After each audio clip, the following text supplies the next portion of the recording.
rolling, right? After I poured my cocktail. Yep. Welcome back, folks, to another episode of Ronnie drinks every night after work now because he's working so hard. Me too. Couple nooners. Not a sponsorship. We're not talking about it. We're not promoting it. Anyway, folks, welcome back to another episode of Inside Loud Podcast. Can't really scream like usual because the kids are sleeping upstairs. As you can see, I'm back. Shout out to my boy Jeremy, the producer, for filling in last week. I appreciate you, pal. And this episode's brought to you by Golficity. I mean, they went to Pinehurst. They're all over the place now. They're doing all types. See that shot that Mike had? Yeah. Over the trees, almost got a hole in one on a par 4. Cut it off, went over the top. That was cool that they had the witnesses there. That was pretty sharp. But anyway, guys, check them out over out there in Golficity. You know the guys. If you know them, you know us. If you know us, you know them, I should say. Wow. Oh, my God. Got to get back into the flow. So I'm down here in the basement, folks. Kids are sleeping upstairs. Things have been crazy at work. All right. I just could not do it last week. But my man Jeremy stepped up to the plate and handled episode 68. So welcome to episode 69, the old 69er. Do we know any 69 numbers? What do we got? Richie Incognito. Maybe Richie Incognito, right? I think he was an asshole. You know who else was number 69? Our boy Carlinos there. He was number 69 in high school, this donkey. What a donkey. Oh, my God. He's our medic on our Call of Duty. Every squad has a guy that's just trash at the game. So he's the guy that we say, listen, you keep the syringe. You keep the riot shield, and we just throw him in the door. Just make him breach the doors, get killed, and then we take care of business, you know? But anyway, he was number 69 in high school. Folks. Oh, man. Yeah, what do you got? Doesn't know how to fight. Like, a kid doesn't know how to fight. You got to teach him how to fight, man. Well, I mean, not for nothing. He's used to playing the game Red Dead Redemption. It's a cowboy game, right? Real good game. But he used to hang out in a saloon and play poker for fake money to go buy his guy a new coat. Like, he's used to just relax. He's not used to the aggressive, like, pedal to the metal. He's a camper. He's a camper, folks. My friend is a camper. He's a pain in the ass. And then when we die, he's like 3 buildings away in a bathroom, locked in by himself with a claymore and a bouncing Betty just sitting there. Like, what are you doing, buddy? Like, why are you in the fight? He's like, well, in case you guys die, you can come back. Right. Yeah, if you were there, we wouldn't have lost the fight, you stupid ass. But anyway, whatever. That's it. Call of Duty frustration, getting it out. But yeah, folks, so there's a lot to talk about. A lot of stuff going on. I have still, folks, this is starting to become comical. What is it? May what? May 12th? Something like that? When this airs, it's going to be May 13, May 14. I don't even know what the day it is, but it doesn't matter. All I know is that I still haven't played a round of golf. You believe that shit? You believe that shit? I got a golf podcast. I was actually talking to my boss tonight at dinner. I said, you believe this shit? I got a golf podcast, and I still haven't played a round of golf this year. It's insane. He said, don't worry about it. He said, we'll make it up to you. I said, yeah, all right. You going to get me a country club membership? How are you going to make it up to me? He goes, no, I'll let you come out and play at my country club. I said, you son of a bitch. What country club is that? But anyway, he's out in Colorado. Mm-hmm. So maybe do a little trip up to Colorado, go to my company's headquarters out there. What's that? Mile High Country Club? Yeah, I'll tell you what, bro, my drives, well, your drives too. I mean, talk about distance. Holy shit, we'll be hitting pitching wedges 180. Drivers will be going 400 up there in Mile High at altitude, Well, not for nothing. But I was talking, yeah, absolutely. But yeah, man, so shout out to our boy Rory. Not a fan of Rory, but he put it together this week. And I got to say, he win that's his third win at the Wells Fargo. Yeah. He's a big fan of the Wells Fargo. Well, Quail Hollow. With the carriage and the horses, what? Quail Hollow. It's his third win at Quail Hollow. Why? So maybe it wasn't the Wells Fargo that the last couple of times. Anyway, the guy loves the courts. That's like one of his tracks right there. But I'll tell you what, I read an interesting article. And by the way, do me a favor. If you like the episode, doesn't matter. I'm not going to beg you for likes. I'm not going to beg you to subscribe or to follow or to do any of that other stuff. Because if you're here and you're interested, you know what to do if you want to hear it again. That's all. I'm not gonna tell anybody. I'm not gonna beg for nothing. But anyway, so Rory McIlroy. I read an article, and it was kind of cool. Did you know that he actually put in his irons from 4 years ago in his bag? I did not know that, no. Did you watch any of the telecasts? Did they actually make light of that, or did I find that gem in an article? It just came out of nowhere. He literally was not liking the new clubs from TaylorMade early in the year. He made a switch to a combo set a couple months into the year, and then just said, fuck this. I mean, this is ridiculous. And he flipped over, and he went back to the clubs, the prototypes from 2017. And he wins. That's crazy. The first time he's playing them, he wins. I mean, he wanted something like more like the Titleist and the Nike clubs he used to play earlier in his career, thinner top line, shorter irons, whatever the hell the specs were. He wasn't liking the new equipment. And it made me think, like, earlier this year, didn't somebody win a tournament after he went back to his old driver? Mr. Bryson DeChambeau canned the new Cobra driver, brought out the one from like 2 drivers ago, and won. Rory canned the new set of irons from TaylorMade and brought out the prototypes from 2017. Boom, he wins. And we've had this discussion, and I'm pretty sure I talked about this once before, a couple times before. These companies, they're coming out with new equipment way too quickly. It used to be every 3-4 years they come out with something. You know, it was like technology. You got to buy this, and it's like, I get it. They're trying to make money. They're trying to push product and move product. But if you're a pro, what are you doing? Yeah. You're forcing yourself because of a contract, because of some extra scratch. I mean, don't get me wrong. We're talking millions of dollars, but wear the logos on your clothes. Wear the bag. Use whatever clubs you want inside from that company. I mean, at least stay with the company. But I love the way, was it Brooksy, right? Brooksy's got the mishmash bag. He just said, screw this. I don't care. I'm using the clubs that I want to win. Yeah. That's the way I think they're all going to go. I mean, this is just another case in point. Rory McIlroy goes back to the clubs from 4 years ago and wins right away. So it's like going back to that old blanket, you know, that old security blanket. That's just something that makes you feel comfortable, all warm and fuzzy. You know exactly how far you hit them. These guys are so damn good that the little things that the new technology brings, what's it really doing for them?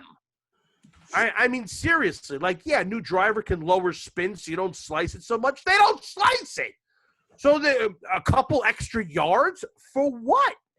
It doesn't matter. It blows my mind that the only thing that it could be is the contracts. The contracts are forcing them to pump the new equipment, and they're putting it, and maybe I'm sure they're designing it, they're helping, whatever.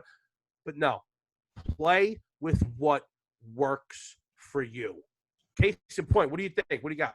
I wouldn't say here. My case, where I stand on it is that a company's putting out new things every year is because they found that it was a new way to make money, right? So whenever they found that, it is a cash grab. That's all. It's a cash grab. That's it. I've been watching a lot of Shark Tank lately, Ron. Let me throw that out there. Watching a lot of investment shows and stuff. Seen every episode. Seen every episode. Was just watching. So they went back and they said, well, every time we put out new equipment, we're making money. So why don't we just put out new equipment every year when we make money that way? Now, on your standing point, is it hurting the game? I don't think so. I don't think it's hurting the game because times than not, I think more times than not, you're having a winner win with the new Titleist irons, the new Cal, right? So I don't think it's hurting the game, especially not with the driver. I'll put it to you that way. Look, there's going to be a winner in every tournament, right? There's a winner in every tournament. Every 4 days, every Sunday, there's going to be a winner. And 99% of them are using the new iron. So obviously someone's always going to win. But it's just ironic to me. I mean, unless it's happening more frequently and we just don't know about it. But the 2 times that I heard about someone pulling out the new shit, putting the old shit in the bag, they both won. So I think a few more people should start doing it, to be honest with you. You know, I mean, it's like you got to go back to what you're comfortable with. I mean, and I think it's just a misconception. And this is all it's all marketing. And I mean, look, good for them. They're making money. I mean, it is what it is. Like if someone's going to buy a new driver every year, go for it. I'm that guy. You know, hey, how you doing over here? I'm trying. Although I've held on my Mizuno now, this will be season number 3 if I ever actually goddamn get on a golf course. But it's, you know, I mean, it's I get it, right. But I just don't think it's necessary. And I think too many people are blaming their equipment because of it, because they got to buy the new technology. And we know it takes a long time to get used to irons. I have this problem. I keep buying new irons. I kind of tend to go with the, you know, eBay route. You play them for a little bit and then sell them and that type of shit. So I maybe not having the newest technology, but, you know, as far as the fitted ones that I got are obviously last year's technology, already changed to this year. But it's making people blame the clubs, and it's not the clubs. These players are good. A couple of yards here and there is not changing them from going in the winner's circle or not. It's never the clubs. And again, to your point, these guys are so good that they can play with wood clubs, and they can play with wooden clubs and do well. You know what I'm saying? So yeah. It comes down to the mental aspect of it. It comes down to the right shot at the right time, and it comes down to, again, decision making. You have to be your own coach. You have to be your own mental instructor out there. And like hitting the shot is just, you know, 75% of it, and then, you know, the rest is the mental part, making the right decision. Oh, for sure. There's no doubt about it. That's what makes a winner, and it all comes down to timing. Do I think the clubs has anything to do in it? No, I think if anything, the clubs is helping them hit the ball further, less spin, like you said, more spin if that's what they want. But again, they're so good that they can hit anything. They can hit anything. For sure. I mean, look at it this way, which I'm already one drink down onto another one. Look at it this. Such a good sound. Whoever invented the pop top, just such a smart person. That sound is like, you just know you're about to quench that thirst, you know? I better look at the cup instead of, I don't want to pour it all over my shit over here. So look at it with the putters. You know, perfect example, putters. They usually want to stay with their old faithful, the one that they're comfortable with, that putter they've been using since they're 17 years old, whatever it may be. You know, look at Jordan Spieth. Has he changed his putter? He's still using the oil can, isn't he? From when he was 12. Tiger never really changed his putter. Very rarely he'll try it, and then they'll end up going back to the one, the Scotty that he loved, with the pain grip. So it's like they do it with their putters. I got a feeling a few more of them are going to start doing it with their drivers and their irons now too. The driver, I think, less, because drivers are evolving where you can hit the ball further, hit it with less spin, you know, more forgiving. That's what they want, because then that is the most club with the biggest dispersion and the biggest question mark. Irons are a little different. How put it to you this way: how much can you improve on a blade iron? How much can you improve? Because you start putting forgiveness in there, you start putting cavity, you start putting more and more forged irons in it, like, okay, then it's not a blade iron anymore, right? So for those using blades and for those using, you know, a thinner top line club, how much more improvement can you add to that? Really? You can't really add much. And that's what I think. I think it's just it's all mental. I mean, we all know that the game of golf is like 90% mental. Right. You know, like, so everybody tries to get the perfect swing, but we all know it's just do what's comfortable. What you're making, look at Wolf. You know, you got all these weird looking swings out there. So do it the way you do it. Matsuyama with the big paws at the top. You know, everybody's got a different swing. So just get a comfortable swing, make good contact, and that's it. Replace your clubs only when the grooves are gone. I mean, not for nothing. It's just like, get comfortable with them. And, you know, it's funny because I feel like I've had my irons forever, you know. But I just haven't played. That's probably why. God bless you. Thank you. Yeah. So it's just something that these companies, you know, they're pumping them out. And I honestly think, like, look, everybody's brand loyal, right? I almost think that coming out with these clubs so frequently, it's hurting them. Yeah. Because look at it this way: you got a set of Pings, you got a set of Titleist, TaylorMade, whatever your company is, right? Callaway. If you're going to play, you're going to buy a new set, you're going to spend over a Gino, right? At least, probably 1,200, right around. That's usually the sweet spot for the good irons, right? You're going to play them for a couple of years. If they're coming out with new shit every other year, let's just say you're in an off year. If they come out with a new set of irons every other year. So you buy a set a year in, and then they come out with a new set, and you play another year, and then all of a sudden now you're thinking about, well, maybe I'll buy new irons this year. But if you wait one more year, you might be able to, you'll be able to time it right, but so you don't want to pay for the shit that came out last year knowing that new shit's coming out next year. So I almost think that might hurt them, a little bit. It's like, just let them come out every 4 years. So every 4 years, everybody buys the new ones. Yeah. If you're a Callaway guy and it comes out every 4 years, guess what happens on that fourth year? Every one of the people that like the last ones are buying the next ones. But when you're coming them out every year, every 2 years, it's just constant. It's too much. It's just too much. I think that, let's say you were to buy, the latest Mavericks or the latest Apex, right? And let's say you bought them in 2021. And in 2023, it was time for you to buy new irons, but you don't want to spend the money of the latest irons that are coming out in 2024, right? They can still make money by you going and getting the last year's version or the 2023. You know what I mean? So I think but they don't want that though. They only want to go as soon as they're done making them. As soon as they run out of their stock, they're not making them. They're not manufacturing them anymore. They don't want to sell them at a discount. They want you to buy the new ones at a higher price. They make more money that way. Of course you do. But again, like if you were to come out with new stuff every 3 years, there's more of a chance that you can't make money on your old stuff anymore. At least there's some capital and some money where you could still make potentially in, a year or two old clubs. I don't know. I just think if you stuck with every 4 years, you'd have all your people staying loyal. Because, golf, you're brand loyal. People are loyal.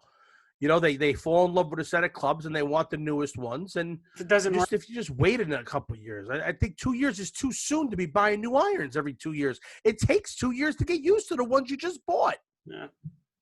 Right? Would you disagree with that? It takes at least a season, if not two, maybe a season and a half to get really comfortable with the set of irons. What are you going to play, a half a season and then buy a new set and start all over again?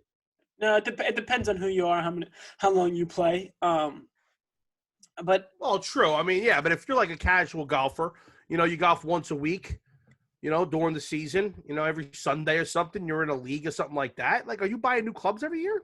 No, I think there's more people in this world that are buying the latest stuff from top to bottom every year, and every time there's a new release. I do think so. There's just brand whores like that, man. I just want to be playing the latest stuff. I guess. That's why they're doing it. They wouldn't be doing it if they're not making money. So they're making money, but I hope that this kind of slows them down a little bit, and the pros start getting a little bit more craftier when they're designing their contracts, and they're saying, listen, I'll demo your stuff. I'll be in the commercials for your stuff, but, I'm here to win championships. I want to be in the Hall of Fame. I want to win jackets. I want to win championships.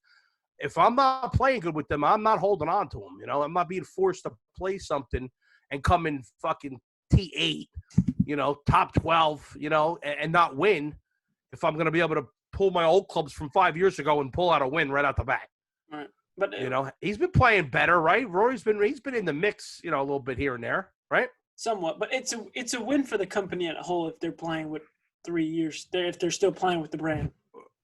Right. That's what we said about Bryce. The fact that he went back to 2 drivers ago and he pulled out a win, it might not necessarily be that bad, but they're not making money on those anymore because they're not manufacturing them. So that brings us back to 3 weeks ago where we said, yeah, he won with Cobra. Yeah, they're going to be making money in some aspects and some departments of their company. But if someone goes and wants to go to the Cobra site and buy a driver from 5 years ago, they can't do that. So they can't do it that way. But they will make money in other departments. It just won't be on that what they want it to be. No doubt. So what do we got next week? What's going on? What's the next tournament they're gearing up for here? 18T Byron Nelson in Texas. The old Byron, it's in Texas, huh? Are we liking our boy Spieth? I don't know who we're liking, but did you see the story that came out in Wells Fargo at the previous tournament? No, bro. I haven't played. I haven't seen. I've been busy as hell at work. What's going on? What'd I miss? So on Friday, Bryson finished his round and he left to go home because he thought he missed a cut.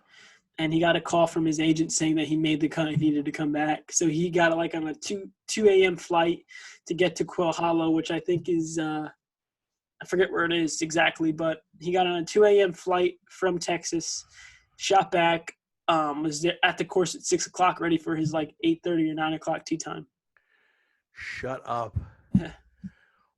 How does that happen? I mean, so wait, the person coming in on Friday night, did it change the odds? Did it flip it so that it? Someone shit the bed and hadn't needed maybe someone had to shit the bed. Someone totally fucked up. So wait, so he leaves the course thinking he missed the cut. Right. He gets home. Yep. He's home. Wherever home is, he's chilling out. He gets home. He drops his clubs off, his bags, his suitcase. He takes off his clothes. He's in his underwear. He sits on the couch, grabs a high noon, right? Hanging out, maybe just relax, maybe playing a little Call of Duty or something, right? Gets a phone call, get back on a plane. You made the cut? Yeah. Oh, someone's getting fired for that shit. Oh, my God. No, I didn't hear that. That was Bryson? Yep. Wow. And he looks like a dumbass. Why is he not, like, staying there ready? Seriously, though. Why? I mean, look, if you actually did miss the cut, then I can understand wanting to get out of there to get home. But how do you not make sure you didn't make that? How do you like what happened? I don't understand. Did he finish early in the morning and then all of a sudden he on the 18th hole did he order his fucking NetJet fucking airline one-way ticket? I mean, what did he do? He called the private jet and say, "Hey, take me home. I'll be there in an hour. I'm going to finish up these last couple of holes. I'm not making the cut." Something, I don't know how the hell. How does that happen? It's bad part on his team, on his camp. Very bad part of his camp. Yeah, for sure. Bad on him, bad on the tournament, bad on everything. I mean, how do you not know that shit? That's crazy. So has that ever happened before? Did they talk about it? I don't think so, because we would have heard about it with media now, so I don't think it's happened before. However, it happened to Bryson, and it looks like it's the first person it happened to in a long time, and it's going to be the joke going around the tour forever. Hey, tell you, yeah. He'll never do that again, though. No, I don't think so. Never do that again. I mean, what's the rush? Where you going? You get in private jets. It's not like you're racing to LAX to get on the flight to get home. It's like these guys all fly private. Like, what the hell? Except for Matsuyama, who won the Masters and then flew commercial the next day.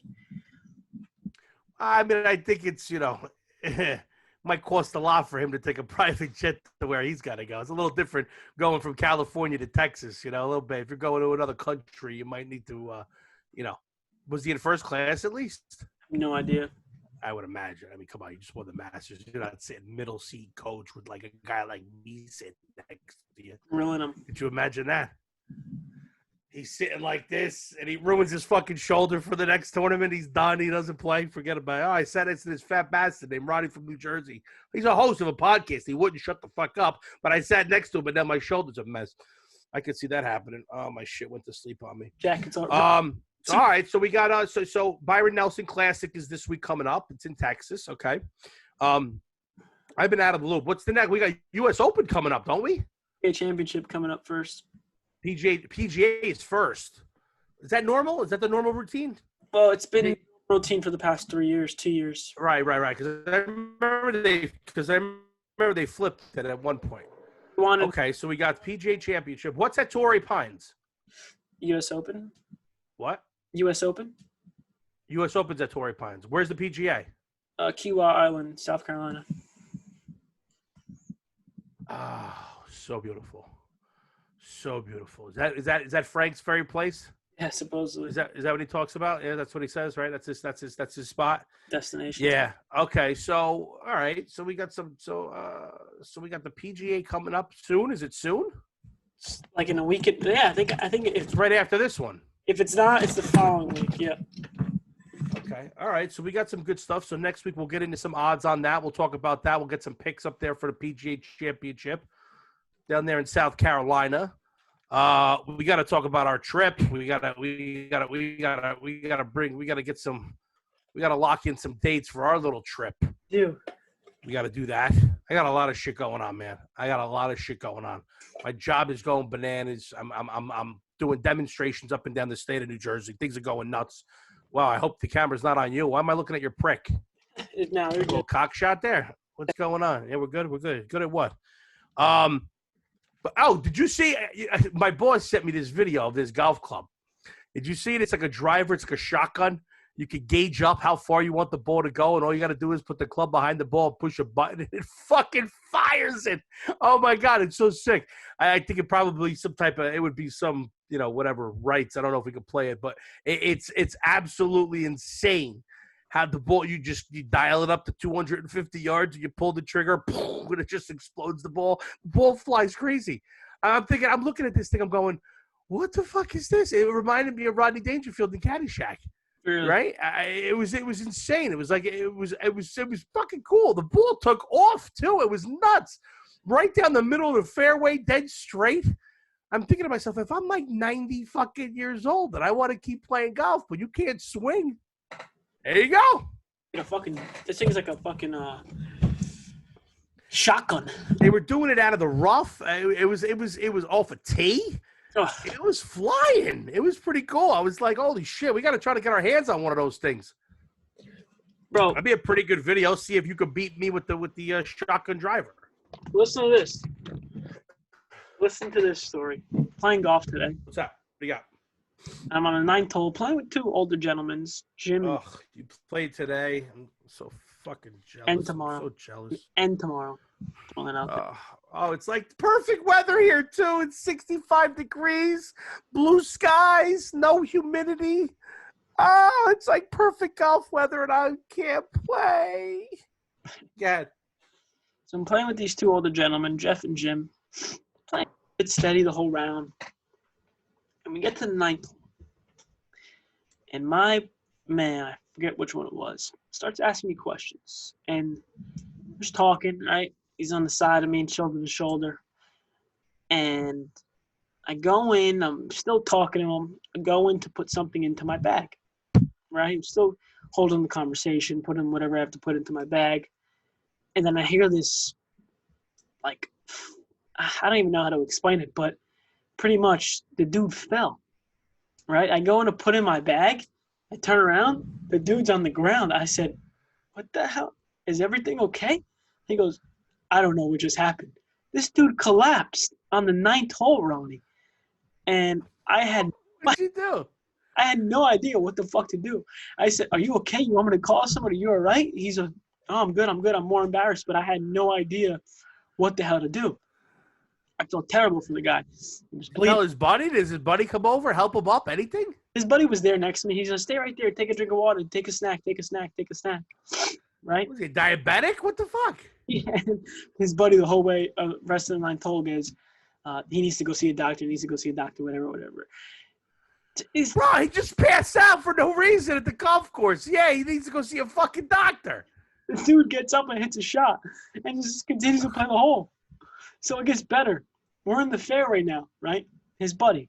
We're playing with two older dudes. We're in the fairway. At that point, I couldn't even fucking play golf anymore. I didn't know what the fuck to do. I could not. How do I continue to play golf? This guy might die on you. This guy might die on the next hole. What the fuck? I'm in the fairway. I hit a shot. I turn around. His buddy's on the ground. Shut up. Shut up. Shut up. So I run over there. Come on. I run over there. I go, you guys are dropping like flies on me. What the fuck is going on? Who'd you play with? He goes, I just tripped. I swear I'm okay.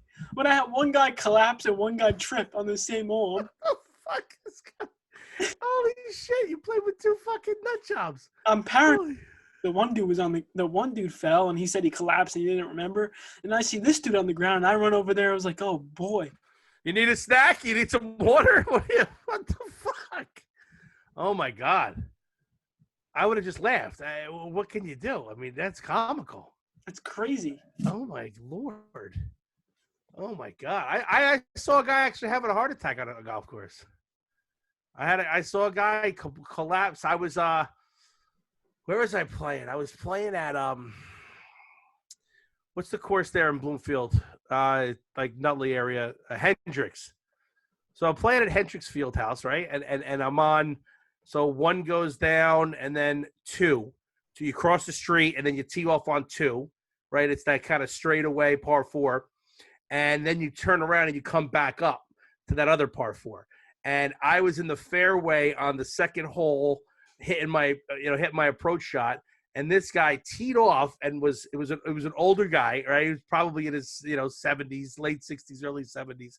And he starts, he tees off. He's with another group. The group is young kids in a cart. They kind of go up, and he hits. He's walking. This guy's 70 years old. He's walking. He's got a push cart, but whatever. And he hits the ball, and he's walking, and I'm obviously in the fairway because I had a beautiful fucking bomb of a shot. He's walking this way. All of a sudden, I hear him go, "Oh man!" And so obviously I look right, and he starts grabbing his arm, he goes down to a knee. I was like, "Holy shit! This guy's having a fucking heart attack." The two kids that were playing with him were like all the way up on the green, didn't even know what was going on. The guys that were playing with me were already they were looking for their balls in the woods. I'm standing there like, what the hell do? I ran back to my cart. I grabbed my phone. I ran over to him. It was scary. I felt bad for the dude. But he's like, nah, I'll be all right. This happens all the time. I'm like, bro, I think you just had a fucking heart attack. What do you mean it happens all the time?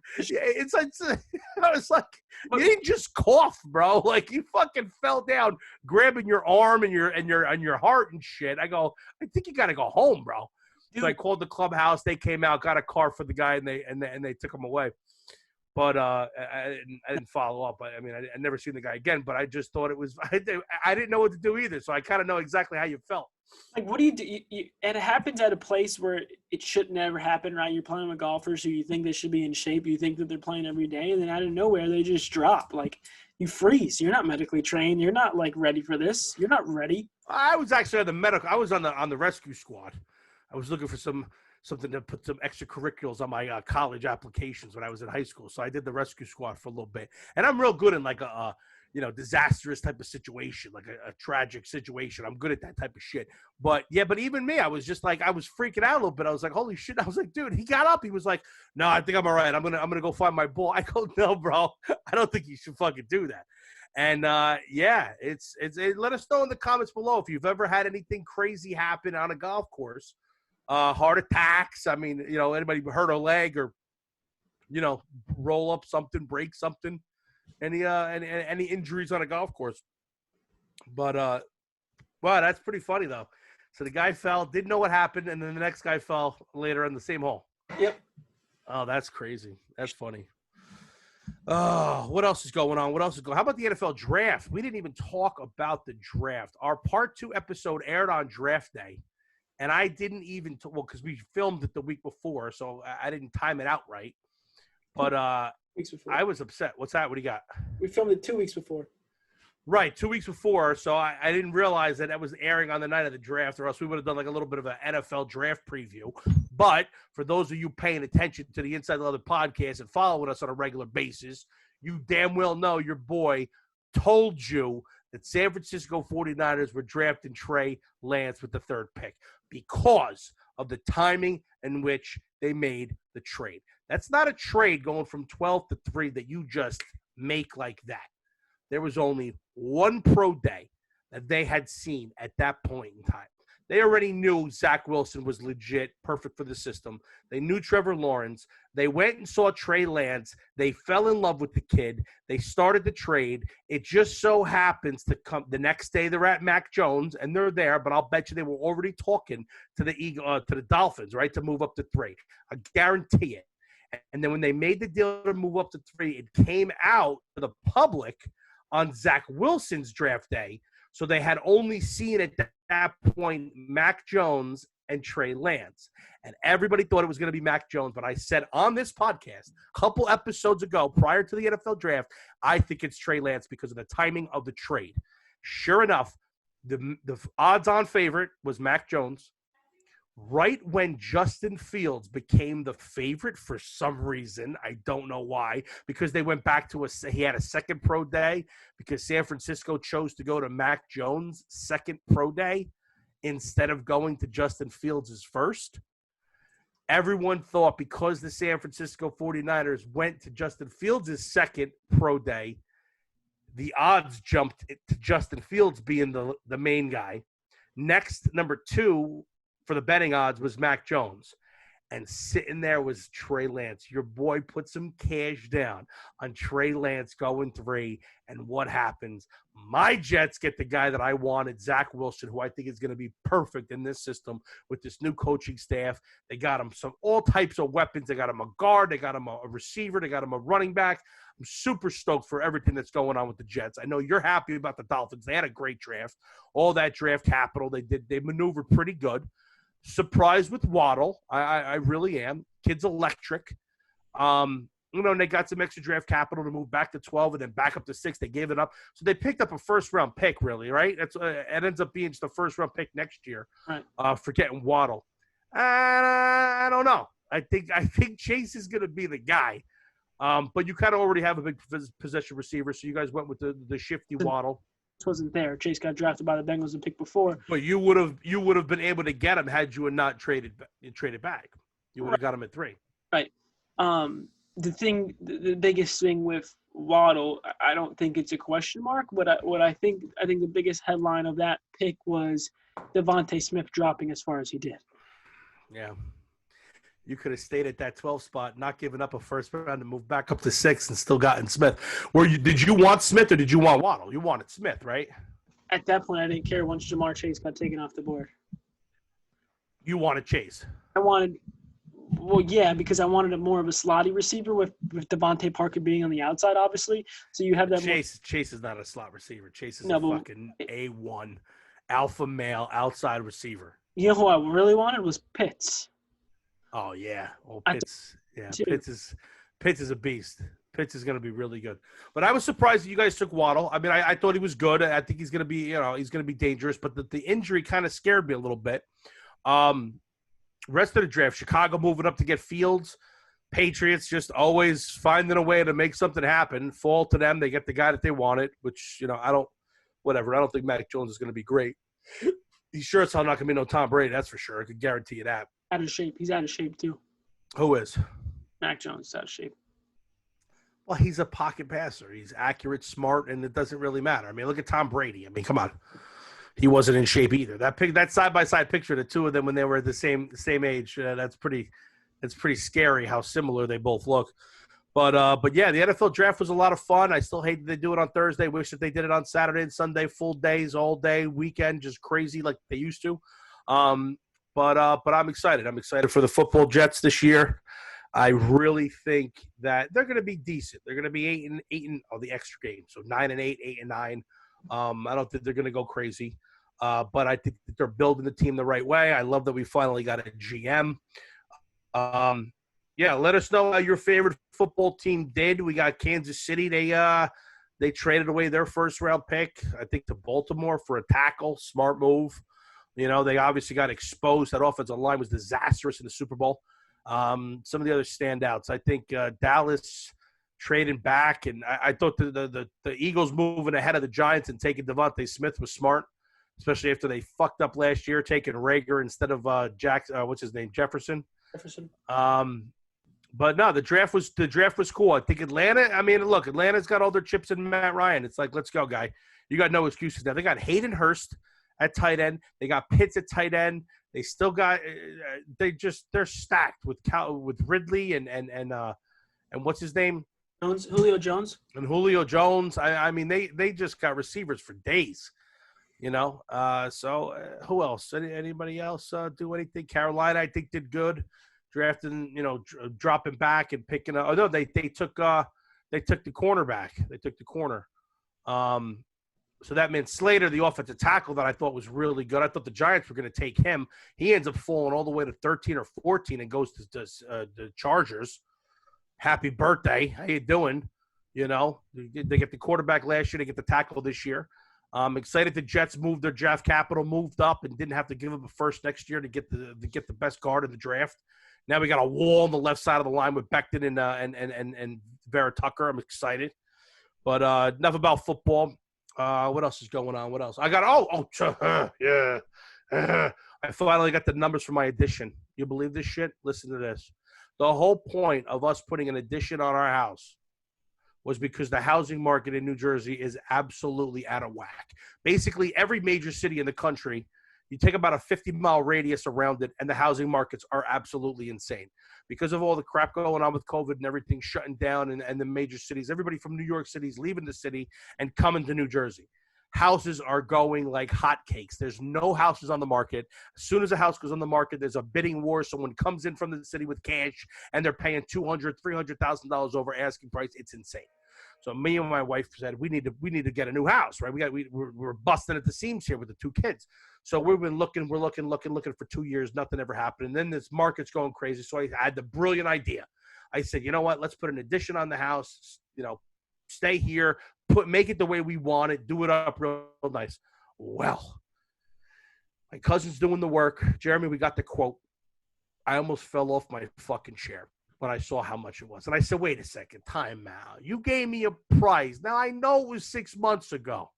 But why is this price so much more? Well, he said, Ron, I'll give you an example. He said, the wood, okay? There's a shortage on wood. I said, there's fucking hundreds of billions of trees. What are we talking about? How's there a shortage on wood? Well, what happened was during COVID, they stopped the production of the wood because they just didn't think anything was going to go on. But because people can't go anywhere and they're stuck in their houses, all they wanted to do was make their houses better. So now people, because the housing market's through the roof, everybody kind of had the same idea as me and wanted to put an addition on their house because of COVID, and they thought it was a good way to save some money, put a little bit of money into your house, make it nice, stay there for a couple more years, let the market come down for the houses, and then you move, right? Okay, it makes sense. That was my logic. He says the amount of lumber that I need to do my addition, right, what we're looking to do, would have been about $15,000 just for the wood. And I said, okay, that's a normal price. He goes, yeah. He goes, you know what? He goes, that's what I factored in when I gave you the first, ballpark estimate when I came to the house. I go, okay, what is the actual price? He said, I got four quotes. The best fucking quote is $47,000. $47,000. That's crazy. Just for the wood. That's nothing else. From $15,000 to $47,000. That's how much they're jacking up the prices of wood. And it could stay that way, they said, for 18 months. So it's like, even if you wait, you don't know if it's ever going to come down, because look what the airlines did. The airlines said, the price of fuel is going up. So they jacked up all the airline prices. When the price of the fuel came back down, they didn't drop the prices. People were already paying it. So they just left them there. What do you think they're going to do with the wood? Same thing. They're going to leave them there. They're going to leave them high. So I'm afraid. So I said, okay, so that's, $32,000 more than what you had already estimated. I said, where's the rest of the money? He's like, okay, electrical, cables. Normally, however they sell them, a square foot, I don't know, a reel, a ream, whatever, however they sell, I don't know how you sell cables, but a normal unit of cables is $60. It's $140 now. I said, what the fuck is going on? And then all the subcontractors were jacking their prices up because why not? Everybody else is doing it. My cousin's like, no. You're not charging my cousin more money to hammer a nail into a piece of wood just because the wood and the nails are more expensive. It's the same price for you, buddy. So bring that number down. But yeah, it's costing me a shit ton more than I originally thought to do the addition. But we've been waiting so long. It's needed so bad that we're just said, fuck it. What are we gonna do? It's our house. We live here. I like my neighbors. I like my neighborhood. I like my neighbors, and that's it. I'm doing it. I don't give a shit what anybody says. But I just thought that was crazy. $15,000 to $47,000 just for lumber. I got woods in the back. I'll go cut down a tree right now, make a couple 2x4s, and build it myself. I mean, I wish I knew how to do shit like that. I wish I was handy. I'd go in the back. I'd chop down a couple trees off the yard and make some wood. But I can't do that. I can't do anything. Anyway, how long are we going on this? I can't even tell. It's Zoom. So what does that mean? You can't even tell? I mean, it's on the clock. It's 35 minutes, 40 almost, 45. Yeah, it's got to be up there. But that's all I got for you folks. Appreciate you hanging with us. Sorry for the misstep last week. Well, it wasn't a misstep. Jeremy took over. But I'm back. I got another hell week next week, but we'll figure out another episode. We'll get it in, and then after that, I should be able to breathe a little bit, play a little bit of golf, hopefully, and But that's the shitty part. It's that by the time I'm able to play golf, it's going to be like 95 degrees outside with all the types of humidity and the bugs, and I'm just not going to want to go play golf because it's like it's not comfortable. And all the tee times at 7 o'clock in the morning are jacked up 2 weeks in advance, But we'll figure it out. What else we got? Anything? Let's put a read in there. Do us a favor. Head over to toweltag.com. Hey, folks, let us know. Comment below here what you thought of our video that we did for Towel Tag. Philly Bookett made a little entrance there. Yeah, we got to get him on the show next week. See what he's doing. He's been. Listen, I got to get him on the show because I got to get him under the fire. I got to get him on camera and I got to drill him with some questions because apparently this kid's playing lights out. Have you been able to get out with Philly Bookett? No. You got to link up with him. Try to get out there with him. I need someone to tell me if he's really playing as good as he's claiming. He's claiming he's banging 70s out left and right. I don't know. Listen, I've been with the kid when he's shot good and hit 70s. He's telling me he's doing it consistently now. I'm not buying it until I see it. So maybe we'll have him on the show next week, get an update from him, see how he's doing. I know he's killing it with his new job. He wants us to do a read for him on the show if anybody needs any auto insurance, home insurance, life insurance, whatever you need. Philly Bookett, your guy. I got. What do you got? I got a bunch of new jobs. Fucking busy month. You're doing some stuff. You're doing some scouting work now. You're getting into some baseball scouting. You're doing your shit. It's good stuff. Everybody's busy, man. Everybody's doing it. The world is slowly starting to open up again. Thank God. Can't take this shit anymore. Yeah, it's driving me nuts. But I got allergies, bro. Oh, allergies are bad. Never in my life have I ever gotten allergies. But because of wearing that stupid fucking mask, I got allergies now all of a sudden. And my eyes, bro. You've had allergies? Like you're like every year. Every year. Like your eyes like itch? Yeah, not no more though. Like I'm good. Oh, bro, I've never had this before. I was in front of a customer. She's like, "Are you sick?" And I'm like, "No." I'm like, my eyes are burning, but she can hear it in my voice. I'm like, my eye. She goes, "You got allergies?" I go, "I don't know. I've never had them before." She goes, "You got allergies?" And I'm like, "Yeah." I'm like, I guess. Why do I have allergies? And she said, "Because of the masks. Everybody's immune system's a mess because we've been wearing masks. So I guess it's better to get allergies than fucking COVID. So don't get me wrong. I'm not complaining, but I'm kind of complaining. Like, I think it's kind of weird that all of a sudden I got allergies now. Some people might think you have COVID. What's that? Who might think I got the fucking vaccine? I don't have COVID. What are you talking about? People are. You got the allergies, COVID, flu, all the same shit. Yeah, fucking people. All right, conversation. Whatever. But yeah, so head over to toweltag.com. Check out our friends over there. Check out the video that we did for them. I thought it was great. The Hole-in-One Club. Send out your information up there. They'll put you on the Wall of Fame for the Hole-in-One Club, and get yourself a commemorative towel tag, to remember the experience and brag to your friends that you were the one that got the ace. What else we got? What else is going on? Anything else? Yeah. Any last words? Yeah, let's cue up the Xbox. Wants to fire up, play a little Call of Duty, a little Call of Duty. I gotta go since I got a couple more high noons because I'm putting one on tonight. Get a banger ready. But anyway, folks, I appreciate you listening, and do us a favor. No, don't. What am I saying? No call to action. If you don't like it, you don't like it. If you do like it, you know where to find us each and every Thursday morning right here on YouTube. The call-in number, Von Gould. What's the call-in number? Let them know. Let them have it. 732-374-3925. There it is. That's the call-in number, folks. Call in, leave us a voicemail. Let us know your crazy story, something that happened on a golf course. Let us know what you think about these the pros going back to their old clubs from 4 or 5 years ago and winning tournaments. Anything you want to know. You want to know about a little bit about football? You want to ask me a couple questions about football? You want to ask me a question? What's my favorite cereal? Call me and let me know. I asked the question. I'll give you the answer. So, yeah, that's the number. Do what you got to do. Thanks for always, and do us a favor. Keep it inside. I can't yell. My kid's asleep, so keep it inside the leather.